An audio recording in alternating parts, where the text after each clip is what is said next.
Thanks for staying with us. I've been looking forward to this conversation all morning. Now, the story of Africa during the pandemic, I think many would agree, has been grossly underreported in mainstream media. And Brand Africa chairperson Thebe Ikalafeng thinks so too. And he recently launched the Africa Brand Leadership Academy to look at those kinds of issues. And he joins us now to discuss the pandemic, the impact on the continent, and indeed what this means for Brand Africa going forward. And he joins us now live from here in Johannesburg. Thebe, thank you so much for joining us. Let's talk a little bit of the story of the pandemic in relation to Africa. Now, I saw you pointing out the fact that so many mainstream international media organizations, many do not have representatives or reporters stationed on the continent. And if they do, they've got very little resources behind it if you compare it to the resources spent on Europe and Asia, as it were. What kind of impact does that have on the story of Africa being told, even before the arrival of COVID-19? Well, I think the biggest issue is, as you've rightly pointed out, and I want to paint the picture, because 63% of the international media that are reporting on Africa do not have a correspondent in the continent.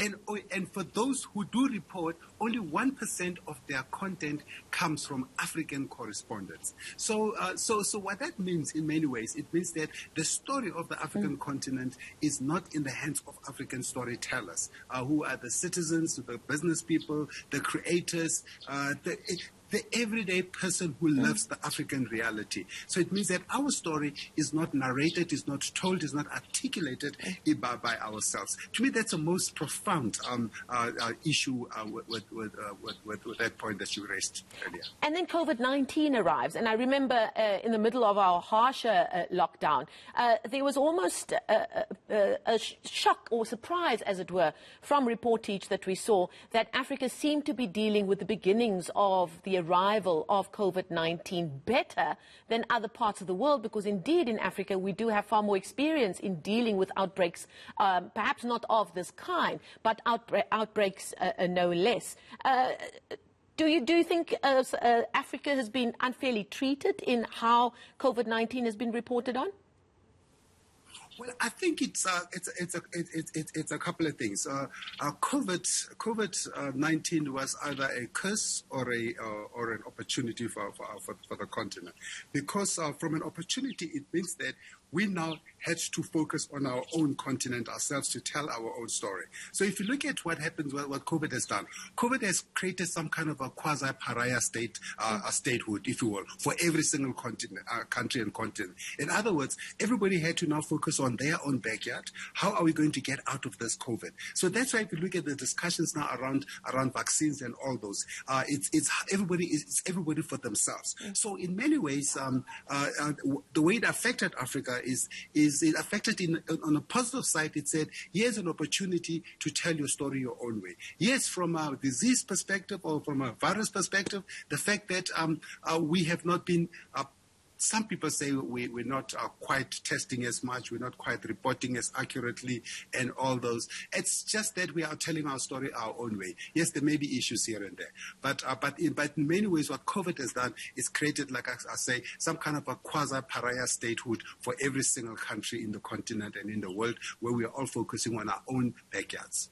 Now speaking of opportunity, because indeed that has been an offshoot of a pandemic of this kind, you recently launched the Africa Brand Leadership Academy that basically gives classes, if I could call it that, students here in Johannesburg, but indeed virtually across the continent. How do you believe the experience of the pandemic across Africa, how has that informed the curriculum or the discussions that you've had with your so-called students in this academy that you've launched, in how they will go ahead and continue to brand Africa once they've done their course with you? Let me answer that in two phases, in two stages. On the first part is over the last 11 years, since 2010, 2011, when I launched Brand Africa itself, which was really a non-African, a non-governmental movement to try and inspire an African renaissance. The first thing that we did was to create a metric to understand what type of brands are Africans consuming, where are those brands come from. And over the 10-year study that I've just concluded of Brand Africa, I've just done a 10-year review rather, we established that only 20% of the brands that Africans admire are from Africa. So over the last 10 years. So in other words, there's an 80% opportunity for Africans to create brands. And then the second one I want to preface the discussion with is this year, at the beginning of the year, the Africa Free Trade Continental Free Area, which was launched in Kigali 2 years ago, finally came into implementation this year.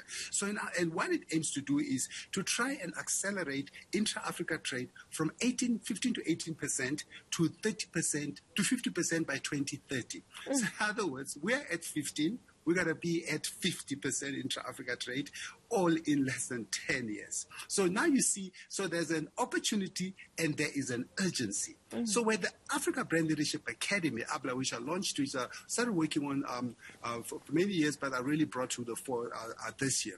What it aims to do is to try and fill, at least in one area, the skills gap across the continent, to try and understand how can we as Africans create Africa-focused curriculum and content that that responds to the African conditions and opportunities and delivers products, brands, services in a way that is relevant and Africans can relate to. And that's why the vision of Africa Brand Leadership Academy, ABLA, is to sharpen the minds that build the brands that build the continent.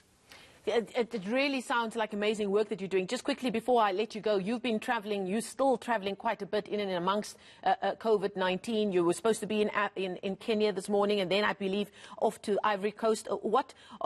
Give us an idea of what you're planning and how has COVID-19 affected your travel? I think just recently you were in Egypt where you saw the unveiling of a massive venue that's going to apparently be able to house 1 million people. And during these COVID times, those kind of numbers is really difficult to come to terms with. Tell us what's in store for you.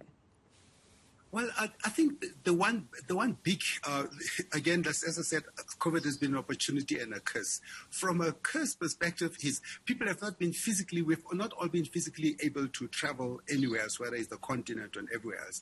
Not that it's a bit too much of an issue for me, having been to every country in the continent and to every continent in the world. But still, it's also important to be on the ground, to feel the texture, to see the people, to hear the sounds, because that's what inspires our opportunity. That's what inspires our creativity. So what COVID has done is it actually it forced us to reimagine and to reprioritize, to reimagine how we get to places. And that's why technology and digital has been so transformative in that space. And as we're speaking now, I don't have to be in your studio. I can use any one of these meeting platforms. But the second part is that from a priority perspective is I now can choose which travels are very important that I need to prioritize.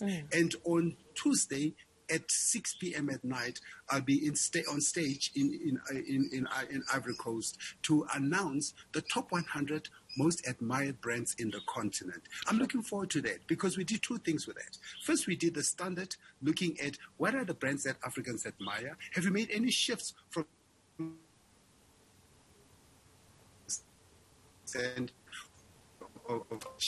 and unfortunately, we've lost our connection there with Thebe Ikalafeng. One really could speak to him for hours, as it were, but we don't have that kind of time. Brand Africa Chair telling us about an interesting event that he's on his way to in the Ivory Coast, the most admired brands on the African continent, and he's